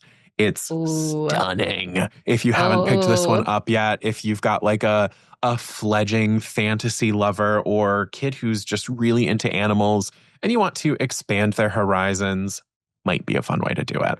Okay. I know. We're now moving. I'm like stuck in like all my good genres right here. So we're going from middle grade to mystery. Who doesn't love a mystery? First, we have Cahokia Jazz by Francis Spufford. Like his earlier novel Golden Hill, Spufford's Cahokia Jazz inhabits a different version of America, now through the lens of a subtly altered 1920s, a fully imagined world filled with fog, cigarette smoke, dubious motives, danger, and dark deeds. In the main character of hard-boiled detective Joe Barrow, we have a hero of truly epic proportions, a troubled soul to fall in love with as you are swept along by a propulsive and brilliantly twisty plot. Sign me up. Sign me up. Sign me up. The next one is Smoke Kings by Jamal Mayfield. In the vein of Get Out and Razorblade Tears, a feast of noir fiction and probing social commentary that asks us to consider what would happen if reparations were finally charged and exacted. Smoke Kings is a powerful and propulsive novel with a diverse and unforgettable cast of characters. Like Steph Chaw's Your House Will Pay, it explores decades of racial tensions through a fictional landscape where the line between justice and revenge is blurred. Again, sign me up. I know. I'm just gonna say I'm gonna do one more. Sign me up for all of these and just anticipate that I'm thinking it for each of those just for time's sake. Just know that I want to read all of these now. Next, we have Bright Objects by Ruby Todd. A young widow grapples with the arrival of a once-in-a-lifetime comet and its tumultuous consequences In a debut novel that blends mystery, astronomy, and romance, perfect for fans of Emma Cline's The Girls and Otessa Mossfeg's Death in Her Hands. Oh, Mm. Okay. I know. The Hunter by Tana French. Tana French. These aren't even that hard. I'm just stumbling over things now, almost for like the sake of stumbling. It's because we've been recording for a while. That's how it goes. That is true. And we should have anticipated this, but we didn't. We were just kind of like, we could do it in one We episode. had a dream. We had a dream. From the New York Times bestseller author of The Searcher and one of the greatest crime novelists writing today, which is a quote by Vox. Amazing. A spellbinding new novel set in the Irish countryside, a nuanced, atmospheric tale that explores what we'll do for our loved ones, what we'll do for revenge, and what we sacrifice when the two collide. Oh, and last for best mystery, we have We Solve Murders by Richard Osman, a love in the mystery genre. It's an iconic new detective duo and a thrilling new murder to solve. Steve Wheeler is enjoying retired life. He still does the oddball bit of investigation work, but he prefers his familiar routines, the pub quiz, his favorite bench, his cat waiting for him at home. His days of adventure are over. Adrenaline is his daughter-in-law Amy's job now. As a thrilling race around the world begins, can Amy and Steve outrun and outsmart a killer? Solving murders. It's a family business. I need that on a t-shirt. Right? Again, sign me up for all those. Now let's move into some books for the little ones in your life. A fun new category we have included again, best picture book. So many of these sound gorgeous, and it is hard to shorten an already short description. So some of these will feel a little longer than some of the others we've read. But first, we've got Fighting with Love by Lisa Klein Ransom and James E. Ransom. The informative, resounding Booklist Starred review and inspiring The Horn Book Starred review quote, story of a groundbreaking civil rights leader, John Lewis, comes to new life in this compelling and beautifully told nonfiction picture book by the award-winning team of Lisa Klein Ransom and James E. Ransom. I am so excited for these. Yes. I want to, I've been taking my kids to the library more often, and I have just, gained a new appreciation all over again for children's book authors and illustrators. And this was also a category I want to mention that was recommended to us by readers last year after we had already put out the awards. They said, we would like to see more of this. So, especially if you guys are following us on Instagram or, getting to see our, various posts, let us know if you thought that we missed anything, if there's more that you want to see. And even if it's not something that we can necessarily change this year, it's always something that we'll keep in mind for next year. Without a doubt. I know I say it here on the show all the time, but on a whole as the company, we love to receive that feedback about the app, about what you see out there in the world. So, the Libby app social channels, our podcast channels here, share feedback. Of course, as you're listening to this episode, the voting is done. We don't know the results yet. We're not sharing them here and now, but these are the books that were chosen. So we can't add anything this year, but that doesn't mean we don't want you to tell us so we can make changes next year like we did for this year. Indeed. So this next one is Go Forth and Tell by Brianna J. McDaniel and April Harrison. So before Augusta Braxton Baker became a storyteller, she was an excellent story listener. Her grandmother brought stories like Briar Rabbit and Arthur and Excalibur to life, teaching young Augusta when there's a will, there's always a way. When she grew up, Mrs. Baker began telling her own fantastical stories to children at the 135th Street branch of the New York Public Library in Harlem. But she noticed that there were hardly any books in the library featuring Black people in respectful, uplifting ways. Thus began her journey of championing books, writers, librarians, and teachers centering Black stories, educating and inspiring future acclaimed authors like Audre Lorde and James Baldwin along the way. So I am very, very excited to get to read that and get to read that with my voice. Definitely. Next, we have The Dictionary Story by Sam Winston and Oliver Jeffers. Dictionary wishes she could tell a story like other books. So one day she decides to bring her words to life. How exciting it is to finally have an adventure of her very own on pages. But what will she do when her characters collide and everything gets all in a jumble, causing the most enormous tantrum to explode. This isn't what she wanted at all. Luckily, her friend Alphabet knows exactly what to do and sings a song that brings calm and order to Dictionary's pages once again. I'm sorry. It's from the perspective So of cute. Dictionary. Dictionary wants to be more than a resource. Oh, I Dictionary, know. I relate. Same. Okay, the last one. Oh, no, not the last one. The next one is We Are Definitely Human by X Fang, which is a cool name. Cool name. It sounds like a name that my son would come up with for one of his toys. X Fang, a Yep. hilarious alien invasion story with a feel-good message about what it means to be human. Perfect for Earthlings of all ages, a sweetly funny extraterrestrial offering that explores surprising acts of kindness and acceptance. X Fang's second picture book is truly out of this world. And last for Best Picture Book, we have Little Shrew by Akiko Mayakoshi. Little Shrew is diligent in all parts of life. He's a hard worker and follows a strict schedule from morning to night. But even a life that runs like clockwork can be filled with unexpected pockets of joy. This charming collection of 3 stories, perfect for emerging readers, illustrated in Mayakoshi's signature soft monochrome palette, celebrates enduring friendships, dreams for the future, and little pleasures that make everyday life more meaningful. Oh, I love it. I know. I've seen pictures from this book. I haven't read it, but I've seen some of the illustrations. Beautifully done. It's gorgeous. Like, how can you go wrong? Mm-hmm. Now, listeners, we've only got a handful of categories left. Thank you for listening. Stick with us. I want you to be as excited as we are. Oh, neither of us can help but gush over these. And I know you will be just as excited.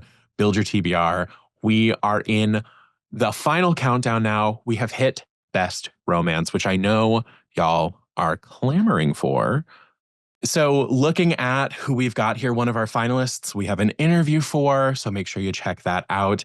And another one of our finalists, we have an interview from 2023 talking about her process as a whole. So there's lots of great content here that you could hop in from our catalog alone.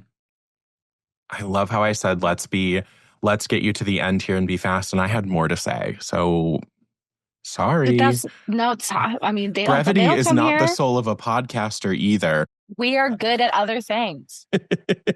We're great at this and we don't want to stop. No. First and foremost, I'll have What He's Having by Adib Karam, a smart, sexy, perfect romance about mistaken identities, a no-strings fling, and the way one night and one person can change your life forever, from the best-selling author of Darius the Great Is Not Okay. Julie Murphy and Sierra Simone are quotes in this, best-selling co-authors of A Merry Little Meet Cute. So check out I'll Have What He's Having. The next one is The Prospects by K.T. Hoffman, a queer sports romance and a triumphant debut, a heartstring-pulling tale of 2 minor league baseball rivals who realize they play much better together. Sign me up. Yes. The best and most anticipated romance books of 2024 so far.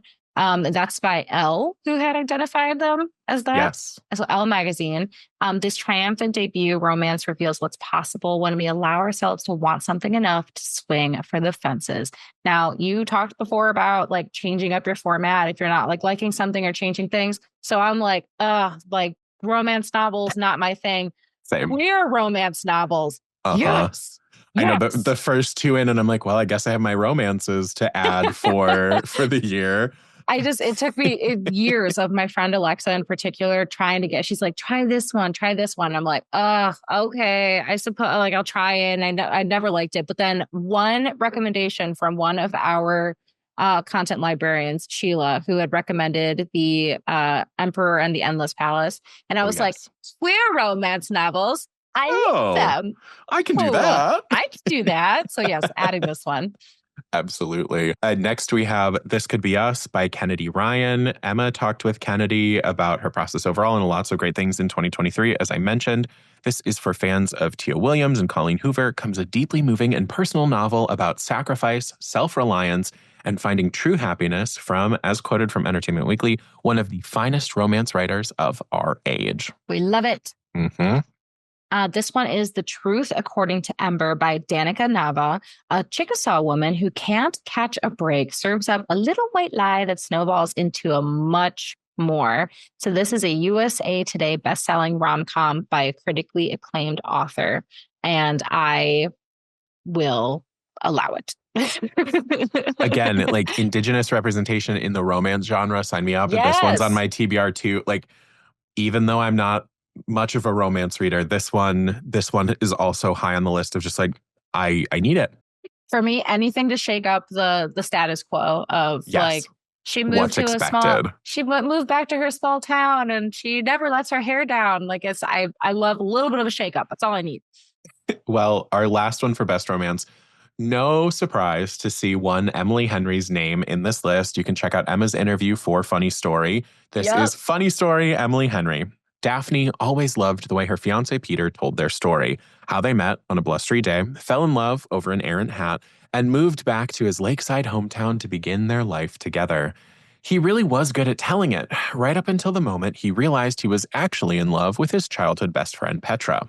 Oops. Which is how Daphne begins her new story, stranded in beautiful Wading Bay, Michigan, without friends or family, but with a job as a children's librarian that barely pays the bills, and proposing to be roommates with the only person who could possibly understand her predicament, Petra's ex, Miles Nowak. But it's all just for show, of course, because there's no way Daphne would actually start her new chapter by falling in love with her ex's fiance's new fiance's ex, right? Emily Henry. Emily. So, we're going to go from fantasy to romantasy, another not surprising genre here. We know how popular this is.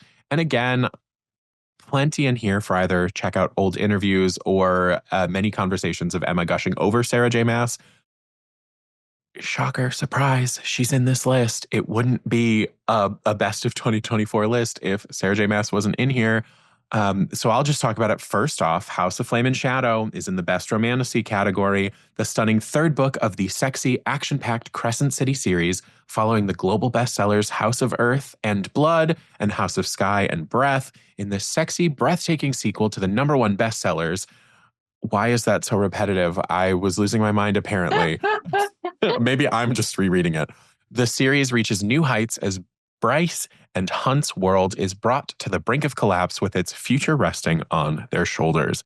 It is difficult to put summaries of books that are like the third in a series because they contain massive spoilers, which is why I made a mess of that one. So apologies, y'all. You know about this book. You'll know about, and it also just a reminder to anybody in the comments, be civil, because I know people have strong feelings about romantasy and what their favorite is. So everybody bring your opinions, but be nice about it. And again, put in, I want to see how many of y'all are right come the end of this. So put as we go through. The next one we're going to talk about is The North Wind by Alexandria Warwick. It's inspired by Beauty and the Beast and the myth of Hades and Persephone, which is easily like two of my favorite, mythical love stories. This lush and enchanting enemies to lovers fantasy romance is perfect for fans of Sarah J. Maas, Jennifer L. Armentrout, and Scarlett St. Clair. The North Wind is a standalone enemies to lovers slow burn fantasy romance and the first in a series sprinkled with Greek mythology. So if anybody's like, I would like to be committed to something and I love Greek mythology and I love romantasy, then this is your thing. Yeah, love to hear the words standalone in a category like best romantasy. It's from the end of the description, it sounds like this is the first book in what will be like, taking bits, but like they might not series up together. Like it'll be a series and that they're all packaged in the same universe, but not like you're going to see this character again in book 2 kind of thing. Right. Again, that's me guessing from a description. We'll see how right Joe is. Guess down in the comments below. Please don't guess if I'm right or not. I don't want to know. Leave Joe alone. He's trying his best. Yeah, you can talk about me. It's fine. I like it. Next is The Hemlock Queen by Hannah Witten. The glittering and dangerous world of the sainted king's royal court is upended when Prince Bastian seizes control and a mysterious dark force begins to take over in the second installment of New York Times bestselling series, The Nightshade Crown. With Bastian's coronation fast approaching and enemies whispering on all sides, Lore must figure out how to protect herself, her prince, and her country before they all come crumbling down and whatever dark power has been creeping through the catacombs is unleashed. Ugh. I love reading a fantasy description because I get to think about putting on my announcer voice. Like, Yes. Let me try it for this next one, there which you is go. five Broken Blades by Mai Corlin. The five most dangerous liars in the land have been mysteriously summoned to work together for a single objective, to kill the god King June. But for these five killers, each versed in deception, lies, and betrayal, it's not enough to forge an alliance. To survive, they'll have to find a way to trust each other, but only one can take the crown. Let the best liar win. So dramatic. But apt, right? For romantasy? But very apt for romantasy. And last for the best romantasy category is Feybound by Sarah L. Arifi. You can check out the interview for that one. Book one of the Feybound trilogy. Look, book one, you could get in on the ground floor. I feel like I was just trying to sell an MLM there. You could get in on the ground floor of this trilogy. Yiren was born on the. There are just some words I never get to say, and when I do get to say them, I'm like, ooh, weird. And that was getting on the ground floor. Yiren was born on the battlefield, has lived on the battlefield, and will one day, she knows, die on the battlefield. As a warrior in the Elven army, Yiren has known nothing but violence her whole life. Her sister Lettel is trying to make a living as a diviner, seeking prophecies of a better future. When a fatal mistake leads to Yiren's exile from the Elven lands, both sisters are forced into the terrifying wilderness beyond their borders. There, they encounter the impossible, the Fae Court. The Fae haven't been seen for a millennia, but now Yiren and Lettel are thrust into their seductive world, torn among their loyalties to each other, the Elven homeland, and their hearts. So there you go. You like some Fae love, mysterious intrigue, political courts. There you Morally go. gray characters, I'm Morally assuming. gray. It's. I would guess. If I had to guess, if If I had to guess, I might be right about that one too. I need one of these books to randomly, like, if as you're reading, have a fake character and somebody be like, "Are you going to try to seduce me?" And they're like, "Oh no, we're actually very conservative." Conservative, not morally gray Fae. Yes. Write that one, Gabi. You will have a banger on your hands. No one will expect it. No one will expect it. Now we're moving into best science fiction. Here again, I get to shout out from the best debut category, The Ministry of Time by Kellyanne Bradley. Makes an appearance here as well. So we're down one because we're not doing repeats. First, I will talk about Hum by Helen Phillips. From one of our most profound writers of speculative fiction, that's a quote from the New York Times, this tense dystopian thriller and tender portrait of love and care in an uncertain world, quotes from Time and Esquire, is an urgent and unflinching portrayal of a woman's fight for her family's security in a world shaped by global warming and rapid technological progress. Ooh. I know. Yeah, color me interested in that one. So this next one is Beautyland by Marie-Helene Bertino. Marie-Helene Bertino's Beautyland is a novel of startling originality about the fragility and resilience of life on our Earth and in our universe. It is a remarkable evocation of the feeling of being exiled at home. And it introduces a gentle, unforgettable alien for our times. Intrigued yet again. I know. I feel like this is going to be my year of science fiction. I have yet to have one of those because it's my, like, I don't do too well in this genre. Yeah. It's one will sneak up on me. Like The Ministry of Time will be one that I finally read. But I struggle with science fiction. I struggle with fantasy, and I would love to continue to challenge that struggle and see if I can find my own niche.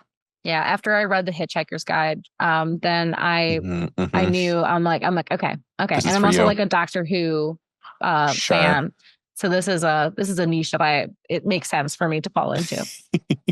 Well, next we have The Mercy of the Gods by James S. A. Corey. From the New York Times bestselling author of The Expanse comes a spectacular new space opera that sees humanity fighting for its survival in a world old as the universe itself.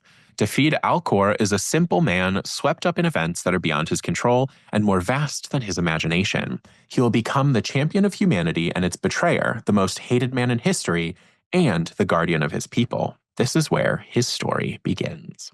Okay. The next one that we'll cover is, and the last one, other than the Ministry of Time, is The Stardust Grail by Yume Kitase. Maya Hoshimoto was once the best art thief in the galaxy. For 10 years, Love. she turned stolen artifacts to alien civilizations until a disastrous job forced her into hiding. Now she just wants to enjoy a quiet life as a graduate student of anthropology. I mean, who doesn't? But she is haunted by persistent and disturbing visions of the future. Okay. I'm Jot it in. down. I'm in. Jot it down. Lock Like me that. in. That's when I go, oh, well, found my way into science fiction. And then again, as we mentioned at the top, the Ministry of Time rounds out that category. Guys, we made it. Gabi, we did it. We are to I'm the final category. And Joe's this never inviting me on here again. Oh, absolutely. Absolutely. You are welcome back anytime. I'm having so much fun together. I'm just realizing that like this was a long list and this was bold of us to tackle. Yes. And you said at the very beginning, you're like, I'm pretty sure there's going to be 25. And the little voice in my head was like, I'm pretty sure there's more than 25. And then I was just like, better not say anything. I don't know. And maybe it will be. I was completely wrong. You were wrong. I was wrong. We were wrong. There were so many more than 25. I think it's honestly like 98 or something like that. Oops. No. There's probably 20 categories and 20 times 5. There's 20 categories. There's 20 categories, 20 times 5, but then some of them were repeated. So it's actually more like 96. So guys, you listened to 96 book descriptions and you made it this far. You're so welcome, y'all. You're so welcome. I just turn on all of you and be like, well, you're welcome for all of these instead of apologizing. Look, 2025 we saved energy. Perhaps our favorite for last. This is the thriller category, since now I've learned that Gabi and I both listen to countless thrillers. Yes. If you have made it this far in one sitting, kudos to you. This is probably a long one. I don't know what the edit's shaken down to because we're still recording as I'm saying this, but like, dang, good on ya. If you listen to it in 2 sittings, that was probably the easier way. If you listen to it like I do in little tiny 5-minute snips in between the kids yelling for me, then, you also made it. And this hopefully got you through the entire day. If you listen to it the mommy way, I hope you spent the last 8 hours of your day with us in short bursts. The only way people can stomach us. God, I hope not, because I got so much more to say. Well, here we are. Best thriller. First off, we have Hero from Thomas Perry. A private security agent finds that being branded as the City of Angels' latest hero could also make her its next victim. Justine Poole provides security for wealthy and high-profile Hollywood stars, but all that changes when a job puts her in the limelight. When she prevents a brazen robbery at the Beverly Hills home of 2 of her clients, killing 2 of the 5 armed robbers in the process, she is initially lauded in the media as a local hero. But the spotlight soon puts her in the crosshairs of the crime kingpin behind the burglaries. I know. And then this next one, the first line just like got me because of the lineup of authors. But Anna O by Matthew Blake, joining the ranks of, are you ready for this? Gillian Flynn, AJ Finn, and Alex Michaelides. Yeah. Michaelides. Matthew Blake delivers the thriller of the year, a dark, twisty, and shocking mystery about a young woman who commits a double murder while sleepwalking and then never opens her eyes again. What a lineup. I know. What a claim. I know. What a concept. This is a very like bold if true. Bold if true. And I need to find out and pass my own judgment. So, yep. Anna O, I hope you're ready. Anna O. Next, we have You Will Never Be Me by Jessie Q. Sutanto, a fave of many of us here on the pod.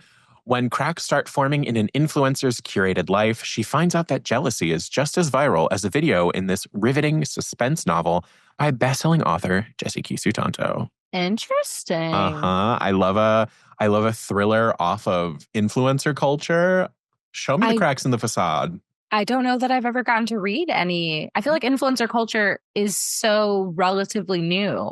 Yeah, there's like 1 or 2 a year for the last couple, like it's 2022 that I can think of that I feel like I get a one here, one there. And sometimes they're horror thrillers, sometimes they're thrillers, sometimes it's like a cautionary tale. Mm-hmm. Yeah. Well, I guess I have been hearing a lot about it in the true crime world because influencers that too. that curtain eventually gets pulled back. Imagine that. Okay, the next one is Where You End by Abbott Collard. Intensely creepy and beautifully written. Abbott Collard's Where You End is an unforgettable tale of intrigue, revenge, and the quest for redemption. Brief. Yeah. I'm in it. As soon as someone says intensely creepy, I'm suddenly like, I could read that. I can read that. I can make time for that. And I always love a quest for redemption. Well, last but certainly not least, one that's been on my TBR since it dropped last year is One of Our Kind by Nicola Yoon, a gripping thriller with wry, razor-sharp social commentary. One of a Kind explores the ways in which freedom is complicated by the presumptions we make about ourselves and each other. Another short, sweet, to the point. Mm-hmm. And that rounds out our best thriller category. And thus all of the finalists for the 2025 Libby Book Awards. We did it. We did. Y'all, thank you so much for listening as we went through our finalists for the 2025 Libby Book Awards. As Gabi mentioned at the top, you can expect to see who the winners and runners-up are on March 5th. If you want more information and to stay at the top of the alerts, make sure you're following Libby app on Instagram. You'll know more as it becomes available to you. Thank you, Gabi, for joining me today. Thank you so much for having me. This has been my little dream since I first. You're like, do you want to be? I was like, yes. It just means I'll have to have you back on. So we'll keep making the dreams realities. Thank you guys so much for your patience. And I can't wait to hear what you all think about the finalists and the winners of the 2025 Libby Book Awards. Definitely. Thank you all so much for joining us today. Remember all of the important things we said at the top for all the podcaster things: rate, review, subscribe, like, comment, YouTube, Instagram, bloopity blah. I hope you were playing along with us in the YouTube comments. I am very anxious and curious to go and look and see who y'all think are going to be the winners. And can't wait to see how it shakes out. In diddly-dee-dums. Thank you so much for joining us today, and happy reading. Happy reading. Readers can sample and borrow the titles mentioned in today's episode in the Libby app. Our library friends can purchase those titles in Marketplace. Professional Book Nerds is proud to be an Evergreen Podcast signature program. To learn about other Evergreen podcasts, visit evergreenpodcasts.com. Our podcast is produced and recorded by me, Joe Skelly, and edited by Joe Skelly and Andrew Alonso. The podcast is presented by OverDrive. To learn more, visit professionalbooknerds.com. Happy reading!